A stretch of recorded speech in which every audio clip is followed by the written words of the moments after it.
Halo semuanya. Oke, kita lanjut ke part 2 ya, pembahasan Utologi M 2019 kode 923. Ini di hari yang sama BTW. Oke, pertama soal nomor 46. Dari semuanya kayaknya ini soal yang paling ribet. Ribet loh ya, bukan susah. Ribet tuh maksudnya banyak yang perlu dikerjakan. Oke, di sini soalnya jika larutan CuNO3 dua kali dialiri arus listrik. Nah, pasti udah jelas nih tentang elektrolisis melalui elektroda platina dengan kuat arusnya itu 0,1 ampere selama sekian detik.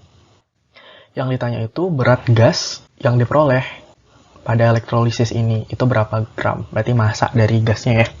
Nah, ini kan yang ditanya gas, padahal kita di soal nggak ada gas sama sekali gitu. Yang perlu kamu pahami di sini adalah kamu harus banget bisa bikin reaksi elektrolisis. Ada aturannya. Pasti udah bosen juga nih lihat ini. Oke, pertama kita bikin dulu ya reaksi di katoda dan di anodanya. Nah, sebelumnya si larutan CuNO3 dua kali itu kan kalau terionisasi jadi CO2+ dan NO3- ya. Maka untuk katodanya kita lihat di sini. Itu tergantung sama kation. Kationnya kita punya CO2+. Lihat apakah dia logam aktif? Bukan. Dia bukan golongan 1A, 2A, Al ataupun Mn. Maka dia merupakan golongan kation lain. Maka dia sendiri nih yang tereduksi. Ini patternnya. Jadi Cu2+ ditambah 2 elektron tereduksi menjadi logam Cu. Kemudian untuk di bagian anoda, yang kita lihat itu pertama sebenarnya anoda, bukan anionnya dulu. Jadi anodanya di sini kita pakai platina ya. Dia merupakan elektroda yang inert. Nah, kalau udah inert baru lihat anionnya. Anionnya di sini kita punya NO3-. NO3- itu termasuk sisa asam oksi. Ya. Maka udah ada template-nya itu. Yang teroksidasi adalah air. Ini. Oke. Jadi kalau aku tulis, nah kayak gini. Kemudian biasa ya disetarakan dikali 2 yang atas dikali 1 yang bawah. Dikali 2 supaya elektronnya sama-sama 4 gitu. Nanti mereka dicoret. Nah, kemudian dijumlahkan. Reaksi totalnya kayak gini. Nah, kalau diketahui arusnya, waktunya, itu pasti kita nggak jauh-jauh dari rumus ini nih untuk elektrolisis. W sama dengan E dikali I dikali T bagi 96.500. Di mana W itu adalah massa ya, atau berat dari logam yang mengendap di katoda. Oke. Nah, di sini yang mengendap itu harusnya Cu nih. Ya. Sedangkan yang ditanya itu tadi apa? Berat gas. Gas di sini kan pada produk itu adalah O2 ya. Nah, pertama kita cari dulu massa dari Cu pakai rumus yang ini. Gitu. Masukin deh semua yang kita tahu. W sama dengan E. E kecil di sini atau ada juga sih yang bilang Me, massa ekivalen ya. E itu adalah apa nih? Coba kamu lihat di sini. Berat ekivalen Ar dibagi muatan kation atau Ar dibagi perubahan bilangan oksidasi sama aja. Ar dari Cu itu kan 63,5 ya. Terus tadi dia Cu2+, maka dibagi 2. Nah, makanya dapat di sini 63,5 bagi 2. Dikali arusnya 0,1 ampere, waktunya dalam detik 193.000 dibagi 96.500. Maka dapat massa dari Cu itu adalah 6,35 gram. Nah, dapat massa maka bisa kita cari mol. Nggak bisa kamu bandingin, misalnya sini 6,35, oh berarti O2-nya setengahnya. Nggak bisa. Kita pakai perbandingan koefisien itu cuma bisa untuk mol. Maka kita rubah dulu dia ke mol ya. Mol dari Cu massa dibagi Ar 6,35 dibagi 63,5 dapat 0,1 mol. Oke, kalau di sini kita punya 0,1 mol, maka O2-nya berapa? Tentu setengahnya, karena koefisiennya itu 1, sedangkan koefisien Cu itu 2. Jadi setengah dari Cu itu 0,05 mol. Udah dapat mol dari O2, bisa dicari massanya. Oke, massa dari O2 mol dikali Mr. 0,05 mol dikali 32 mR-nya. Bisa hitung sendiri ya, diketahui ini kan. Maka dapat massanya itu 1,6 gram. Gitu. Jadi jawabannya yang B. Agak panjang dikit, tapi gampang sebenarnya. Sip. Oke, selanjutnya nomor 47, stoikio nih ya. Logam Na dapat bereaksi dengan air, menghasilkan NaOH dan gas hidrogen. Langsung bikin reaksinya. Na plus H2O menjadi NaOH plus H2. Terus disetarakan. Nih, udah setaranya. Kayak gini. Kemudian jika sejumlah logam Na bereaksi sempurna dengan 500 ml air, pelarutnya kan, menghasilkan larutan dengan pH 13 plus log 2. Oke, maka volume gas H2 yang dihasilkan pada keadaan STP. Yang ditanya tuh volume yang ini, H2 di produk. Berapa liter? Nah, kita diketahui itu pH-nya 13 plus log 2. pH 13 itu kan basa ya. Di atas 7 dia, maka basa. Berarti kalau basa kita bisa cari pOH-nya. Oke, pOH-nya adalah 14 minus pH. Berarti 14 minus 13 plus log 2. Gitu ya. Dapat 1 min log 2. Nah, kita dapat kalau pOH-nya 1 min log 2. Maka konsentrasi dari OH minusnya bisa dong 2 kali 10 min 1 molar. Nah, di reaksi yang punya konsentrasi OH minus itu kan cuma NaOH ya. NaOH kalau terionisasi dia jadi Na plus plus OH minus. Nah, dia bilang OH minusnya tadi ini 2 kali 10 min 1. Maka NaOH-nya berapa? Sama dong, 2 kali 10 min 1 karena sama-sama koefisiennya sama-sama 1. Udah dapat molar dari NaOH, bisa dicari apa? Molnya ya. Mol itu kan molar dikali volume. Nah, volumenya tadi 500 ml air itu sebagai pelarutnya gitu loh ceritanya. Jadi, molarnya tadi 2 kali 10 min 1. Molar itu mol per liter ya, satuannya sama aja. Dikali 500 ml itu 0,5 liter. Maka liter-liternya coret, dapat 0,1 mol. Dapat deh kita 0,1 mol NaOH. Maka H2-nya tentu setengahnya. Kenapa? Karena koefisiennya setengah dari NaOH. Koefisien dari H2 itu setengah dari NaOH. Jadi, setengah kali 0,1 itu 0,05. Udah dapat mol dari H2, bisa dicari volumenya pada keadaan STP. Tahu ya rumusnya? Volume sama dengan mol dikali STP, di mana STP itu adalah 22,4 liter per mol. Jadi, 0,05 dikali 22,4 mol-mol coret, dapatlah volumenya 1,12 liter. Oke, jadi jawabannya yang A. Oke, lanjut nomor 48. Ini kita udah masuk ke bagian sebab akibat. Di sini kita punya reaksi H2 gas tambah I2 solid. Oke, menghasilkan 2HI dengan delta H plus 51,8. Pernyataannya itu kesetimbangan akan bergeser ke kanan jika dipanaskan. Oke, reaksinya aku tulis ulang jadi kayak gini. Delta H-nya yang jelas dia bilang di sini plus. Plus itu kan artinya reaksinya apa? Endoterm. Ya, kalau delta H-nya minus baru eksoterm. Nah, endoterm itu maksudnya apa pada reaksi kesetimbangan? Jadi, ke arah kanan, dia itu endoterm. Jadi, dia ke arah kanan itu ngikutin delta H-nya. Karena biasanya kalau kita bikin reaksi itu kan panahnya ke kanan ya. Jadi kayak gini, ke kanan dia itu endo, karena reaksinya berkebalikan, sebaliknya itu lawannya, exo. Gitu. Jadi kalau misalnya delta H-nya minus, ke kanannya exo, ke kirinya endo. Kebalik, oke? Nah, dia bilang kalau kesetimbangan akan bergeser ke kanan jika dipanaskan. Faktor suhu pada pergeseran kesetimbangan, kamu harus tahu, kalau T dinaikkan, dia akan geser ke endo. Kalau T diturunkan, dia akan geser ke exo. Dia bilang kalau dipanaskan, berarti kan suhunya dinaikkan ya. Itu akan geser ke endo. Berarti kalau dari reaksi ini, dia akan geser ke kanan. Jadi benar nih pernyataannya. Oke, sebabnya reaksi H2, ya reaksi itu merupakan salah satu contoh reaksi endotermik. Betul. Oke, jadi pernyataan benar, sebab benar, dan ya ada hubungannya.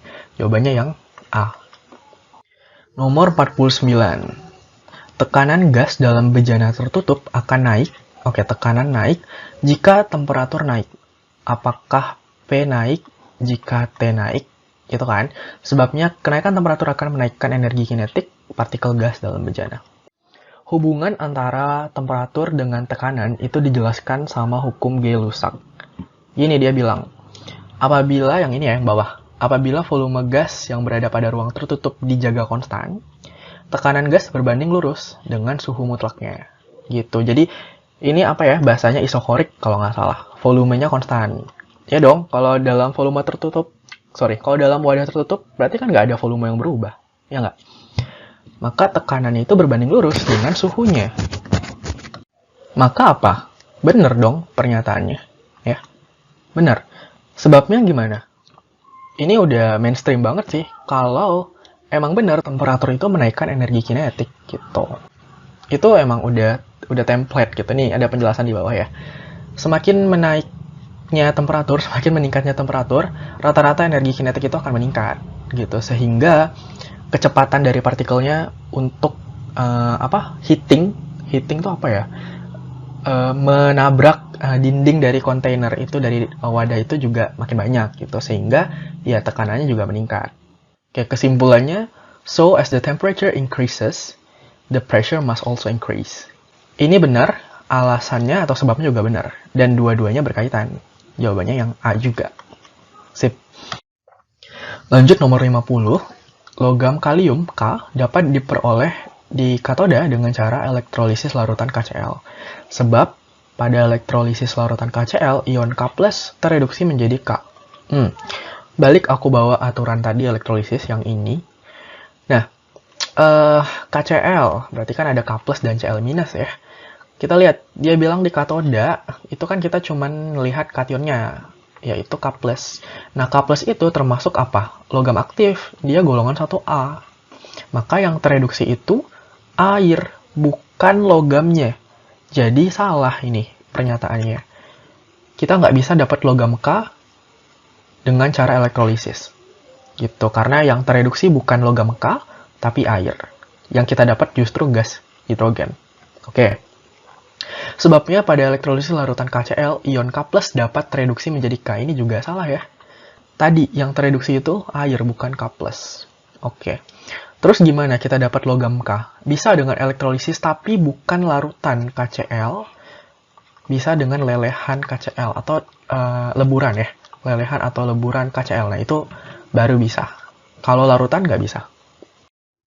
Oke, lanjut nomor 51. Ini kimia lingkungan, jadi ini kayaknya trivial aja. Sepengetahuan kamu aja gitu. Di sini gas karbon dioksida atau CO2 di udara bukan penyebab utama hujan asam. Oke, sebabnya reaksi gas karbon dioksida dengan air akan menghasilkan asam karbonat dengan pH sekitar 5-6. Nah, jadi aku googling juga sebenarnya, karena nggak yakin gitu kan. Ini dapatnya. Ini dari website yang sama, dari EPA, Environmental, apalah gitu dari Amerika.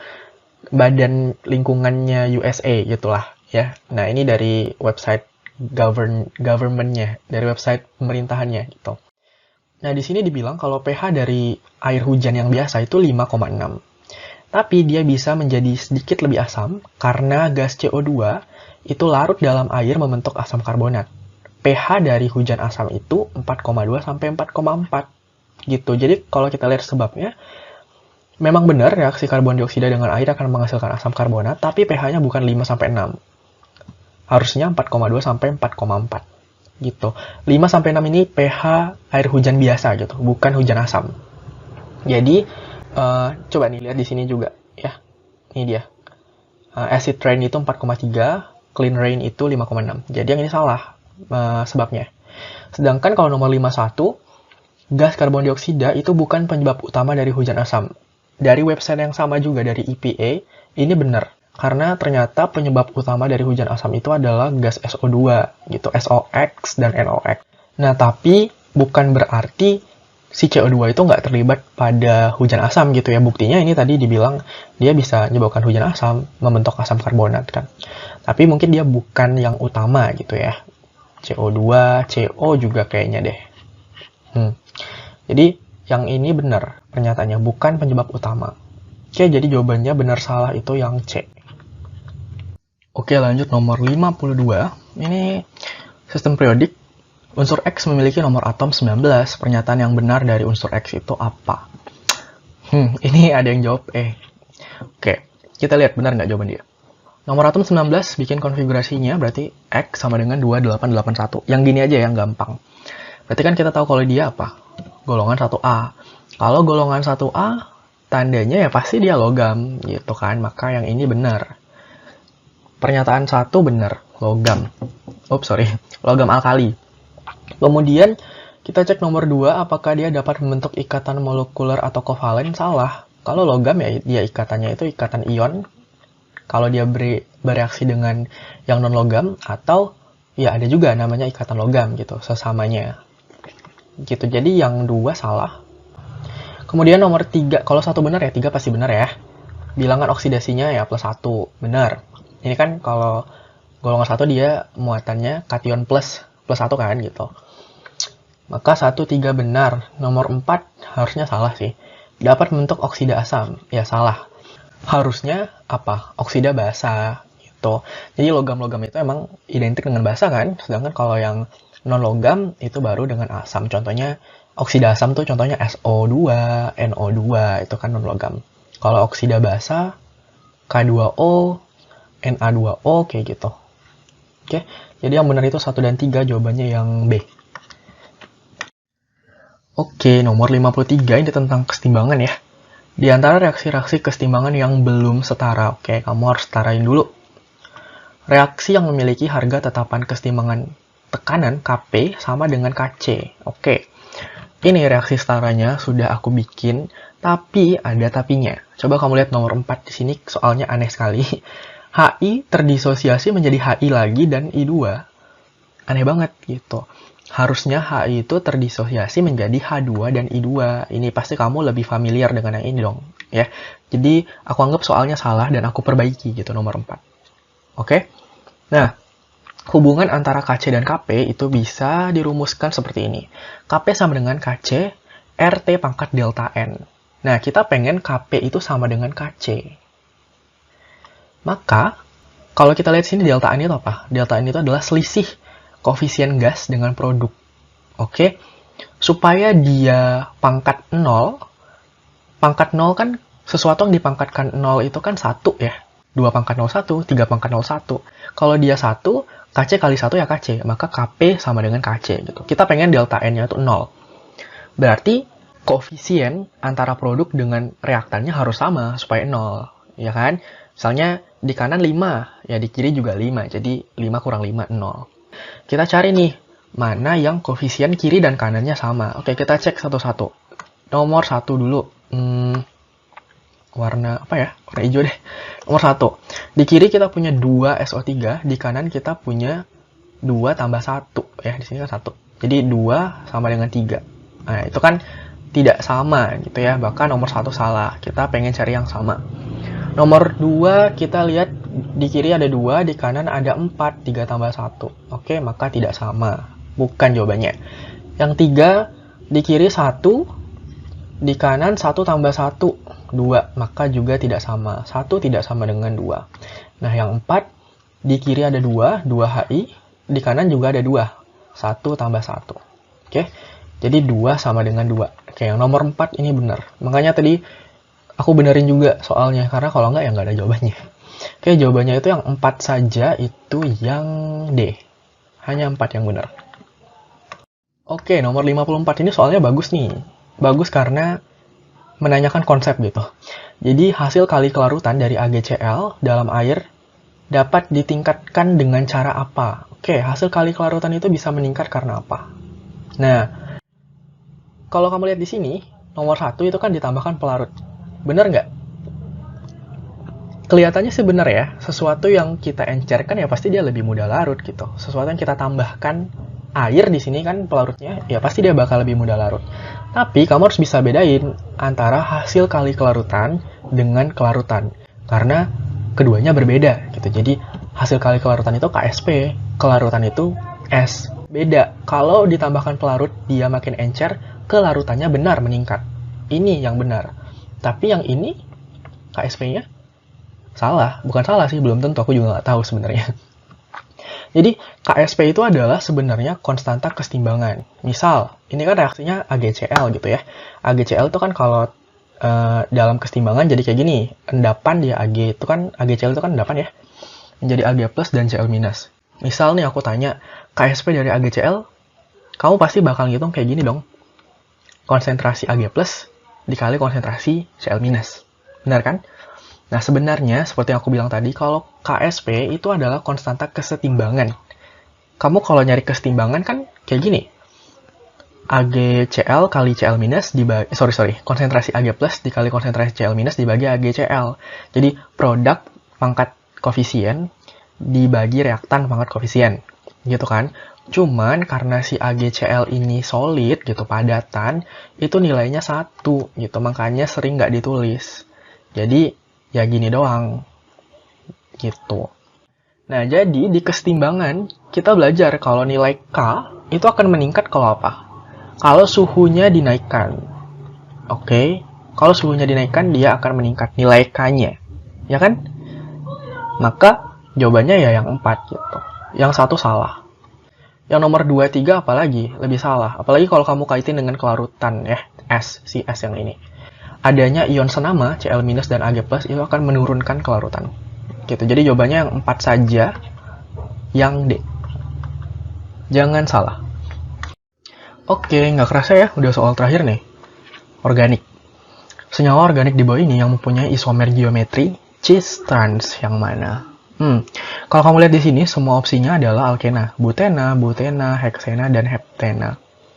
Nah, tahu nggak isomer cis trans pada senyawa alkena? Sebenarnya bisa juga satu lagi ada di senyawa siklik, tapi nggak ditanyakan. Ya udah, kita bahas ini aja ya.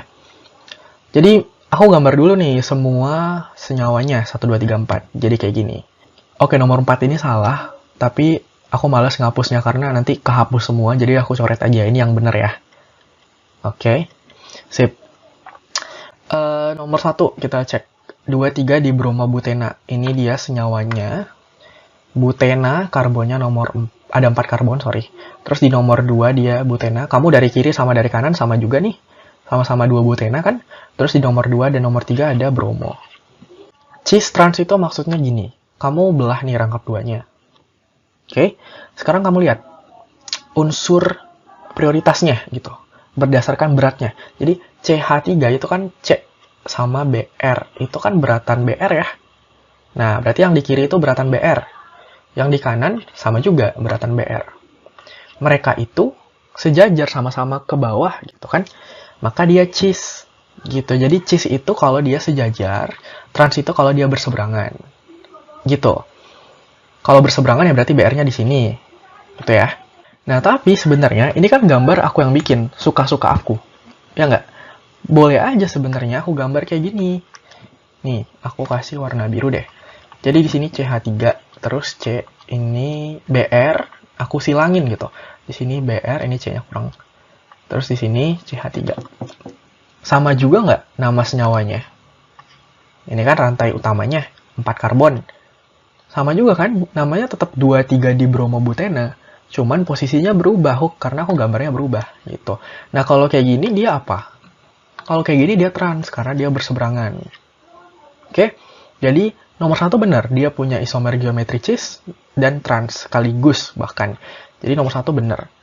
Nomor 2, 2 butena itu juga sama. Kamu lihat di sini. Ini kan kalau kayak gini gambarnya dia cis. Tapi ini aku suka-suka aku yang gambar gitu. Boleh aja CH3-nya aku pindahin ke bawah, hanya aku pindahin ke atas. Namanya tetap sama. Gitu kan? Jadi ini juga benar, cis trans. Sama juga nomor 3, kamu lihat deh. Nomor 3 itu juga sama. Jadi kalau kita lihat nomor 1, 2, 3 itu mereka simetris semuanya. Kalau kayak gini dia cis, karena OH sama OH-nya sama-sama ke bawah. Boleh nggak aku pindahin ke atas? Boleh-boleh aja, sama aja. Oke, jadi nomor 3 juga benar. Nah, nomor 4 ini agak beda, karena dia nggak simetris. Tapi sama juga. Kalau kita lihat di sini 2 heptena, jadi heptena itu kan rantai karbonnya ada 7 ya, rantai utamanya. Nih, rantai utamanya. Namanya berarti dari kanan gini, 1. Ini karbon nomor 7. Di nomor 2 dia ada alkena. Gitu kan? Nah, kalau kayak gini, itu dia cis. Kenapa? Karena prioritasnya sejajar. Ini yang berat kan yang atas. Ini kalau aku potong bagi 2 gitu ya. Yang ini juga yang atas. Dia sejajar, maka dia cis. Sekali lagi, boleh aja gambarnya aku puter gitu. Si H sama CH3-nya ini aku ganti. Atau ini sama ini aku ganti. Sama aja. Jadinya trans gitu, berseberangan nanti. Jadi nomor 4 juga benar. Oke, sip. Jadi 1, 2, 3, 4 benar itu yang E. Semuanya benar. Oke, udah selesai semuanya. Udah selesai semua pembahasan soalnya. Thank you yang udah nonton. Semangat ujiannya. Oke, bye.